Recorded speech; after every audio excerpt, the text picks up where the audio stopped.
I want to hear how you think about writing a book when you are sort of a fledgling entrepreneur, like you're sub 1 million, and what that might serve, how that might serve you, and whether it should be a priority then or not, versus when you are 1 million, 5 million, 10 million, what a book can serve as there. And you can tie in YouTube however you see fit, but.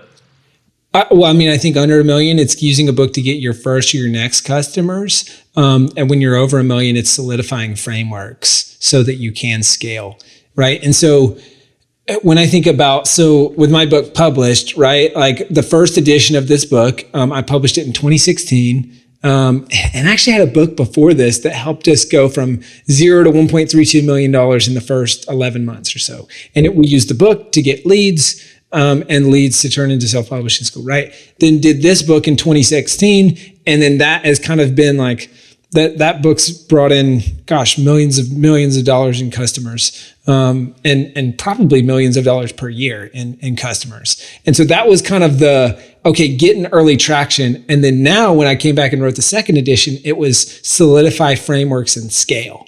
And so we've had so many just rip-offs and all that stuff of just like everyone who's ever written a book thinks they can teach people how to write and publish a book, right? And so it is a very competitive market. And so we've seen that kind of pop up. And so now we're saying, hey, let's stamp kind of our flag on these frameworks and then use these frameworks for my coaching team, for our sales team, for everyone as we scale. And so when I think practically for entrepreneurs, I look at how do I use a book to get more leads, sales, and referrals. So leads, these are people who hear about you because of your book. Right. So these are people who wouldn't have heard of ClickFunnels if it wasn't for one of Russell Brunson's books, right? Or that sort of thing. Then there's more sales. So people who already know about you, but who now choose to do business with you because of your book. You know, the root word of authority is author. You can't spell the word authority without the word author. Like you are becoming an authority in their world and they're saying, oh, I should do business with them. And then there's the third piece, which I think you guys have done this a little bit, but using the book to get more referrals, right? So I look at this as like, hey, how do I give 2 books to every new customer or prospect and say, hey, here's one for you and one for someone you need, or one for someone you know who needs help with insert the problem that you solve.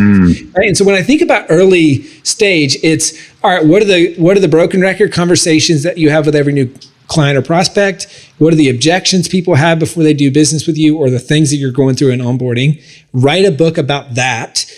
Put it as a pillar of your business to accelerate traction in initial customers. Then it will also make your sales process more efficient and effective. It'll make a bunch of different stuff just better, and then save your customer support team time, like all that stuff. So that's what I think about it there. And then later in the journey, it's using it to solidify frameworks and scale, and then circling this back to YouTube. I mean, in any content marketing, it's like, okay, I've got the book. Now there's a chapter on how to launch a book. Let's have a video on how to launch a book. Let's have a blog post on how to launch a book, right? There's a chapter on how to write your rough draft.